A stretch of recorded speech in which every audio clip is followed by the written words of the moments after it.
Y con nosotros tenemos pues, a una mujer que inspira con cada palabra. Es Loida Primo, viene de las Vascongadas y ha escrito este libro que es Gladiador o Esclavo. Tú decides. Buenas noches, ¿cómo estás? Muy buenas noches, un verdadero placer estar aquí con vosotros en vuestro programa. Encantada. ¿Por qué dices que cada palabra inspira? Hablamos de líderes y hablamos de conciencia y las palabras crean realidades.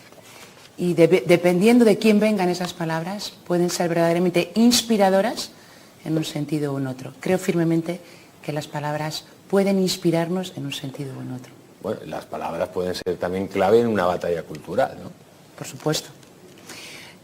Las fisuras que tenemos en el mundo vienen precisamente de la comunicación, ineficiente y ineficaz.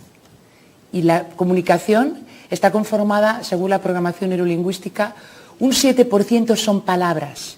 El 93% restante lo conforma los gestos, la calidez, el contacto, la comunicación.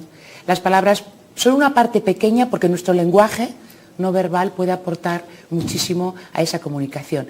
Fisura que creo que tenemos que trabajar en las organizaciones, en las empresas y en ese liderazgo que yo hablo consciente que comienza por nosotros mismos. Hablas en tu libro, en una nota, del gladiador ante el nuevo paradigma. ¿A qué te refieres? Nos encontramos en un mundo de cambio en el que, como decía Heráclito, frase irrefutable desde hace 2500 años, el cambio es la única constante que no cambia. El nuevo paradigma en el que nos encontramos está inmerso no en el cambio en sí mismo, sino en la velocidad vertiginosa que estamos viviendo. Y ese es el nuevo paradigma, el ritmo. Por tanto, no hace falta, desde mi punto de vista, necesitamos hombres y mujeres que no solo abracen el cambio, sino que nos adecuemos a esa velocidad y seamos conscientes de nuestras fortalezas, nuestras áreas de mejora, cuánto podemos inspirar en nuestras organizaciones y cómo gestionemos el talento, no solo captando el talento en nuestras estructuras, sino cómo lo cuidamos y lo desarrollamos. ¿Y cuándo se pasa del zulo al paraíso?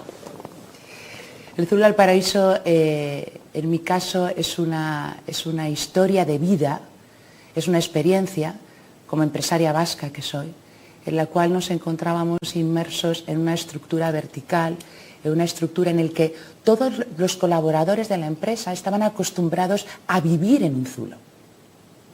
La empresa eran 6.000 metros cuadrados y era un agujero oscuro con toda la parte de producción y ese era el zulo, el que todas las personas no querían ni trasladarse ni querían moverse.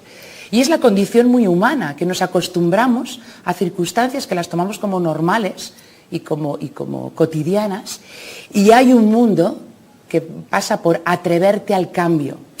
Y las personas tenemos oportunidades, como decía Peter Drucker, delante y muchas veces no las vemos, no las encontramos. Y el paraíso lo podemos tener cerca. ¿De qué depende? De nosotros. Nosotros tomamos la decisión de si nos atrevemos o no nos atrevemos.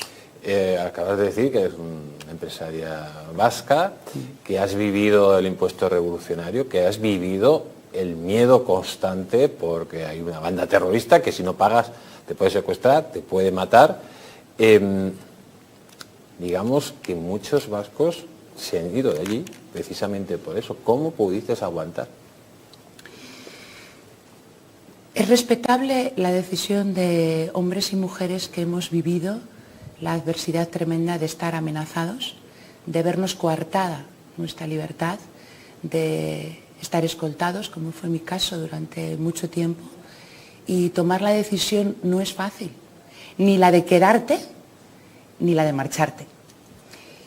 ¿Cómo afrontas mirando al miedo? A veces con osadía, a veces con la coherencia de tus propios principios, que no quiere decir que sean los principios. Yo en mi caso entendía, por el gladiador por excelencia que era mi padre, que ya no se encuentra en el plano físico, por la convicción que significaba defender la tierra, los derechos y la libertad.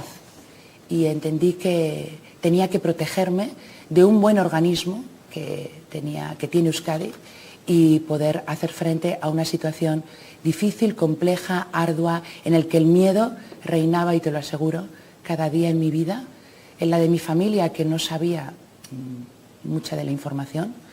Vinieron muchas cartas, he vivido coaccionada, he vivido presionada, he vivido con miedo, y mirar al miedo, no todo el mundo, es fácil decir mira al miedo de frente. Hablas en el libro del precio de la libertad. El precio de la libertad. Ese precio de la libertad puede ser perder la relación con familiares, con amigos, con tus vecinos, porque incluso a lo mejor ni siquiera te hablan, porque tienen miedo a que le vean hablando contigo. Bueno, hemos vivido mucho tiempo así, piensa que esta situación pasó hace 17 años y yo me atreví a escribir este libro, a escribir este libro solamente hace 2. Y he estado en silencio, he estado protegida y me costaba hasta escribir las siglas ETA. Ponía banda terrorista cuando empecé a escribir. Yo soy empresaria, soy economista, no soy escritora, soy autora de este libro, que el motivo principal es que mis hijos, yo tengo 2 hijos, uno de 11 años, otro de 7, conozcan la historia que su abuelo, que yo vivimos, que muchos empresarios vivimos en Euskadi, y que podamos tomar las decisiones, a pesar del nuevo paradigma, de la adversidad, del mundo incierto que vivimos, las decisiones según los principios de coherencia de uno mismo y actuar conforme a la verdad, tu verdad. No sé realmente cuál es la definición de verdad, pero por lo menos poder proteger lo que tus padres y lo que nosotros en ese momento estuvimos viviendo. Duro, arduo, pero lo cierto es que todo pasa. Hay algo que no pasa y que a mí no me sucedió y a otros compañeros y empresarios les sucedió, que fue la muerte. Esa no tiene reverso. Nosotros tuvimos la oportunidad de luchar, de vivir con miedo y de salir de aquella situación. En el libro también hablas del método 50G. Cuéntanos. Es un método muy vinculado a la relación de la organización grupal, a cómo gestionamos el talento en la organización. El aprendizaje y desaprendizaje que a mí me ha llevado a vivir toda esta situación adversa me lleva a defender a ultranza esa conciencia a través de la escucha, a través de la comunicación, a través de la activación y a través de la indagación. Y entiendo que en las organizaciones necesitamos conectar con este núcleo, los líderes, los CEOs, y gestionar el talento de manera eficiente y eficaz. Quiero hacerte una última pregunta porque no te puedes ir sin que te haga esta pregunta. El método EINCOA. EINCOA. Escucha, indaga, comunica y actívate. ¿Cómo gestionamos el talento en nuestra organización para conseguir EBITDAs y resultados positivos en nuestras organizaciones? Soy una fiel defensora de cómo no solo las actividades y la estrategia y la planificación a través del marketing y de la tecnología. Vamos a cuidar el talento, vamos a apostar por nuestros colaboradores, vamos a generar ambientes de confianza y de participación donde aflore lo mejor de nuestros colaboradores, incrementar el sentido de pertenencia, el engagement, y hacer que nuestra gente dé lo mejor de sí para conseguir resultados extraordinarios. Pues amigos, Loida Primo, un libro que no lo pueden ustedes dejar de leer. Estamos hablando de gladiador o esclavo. Tú decides.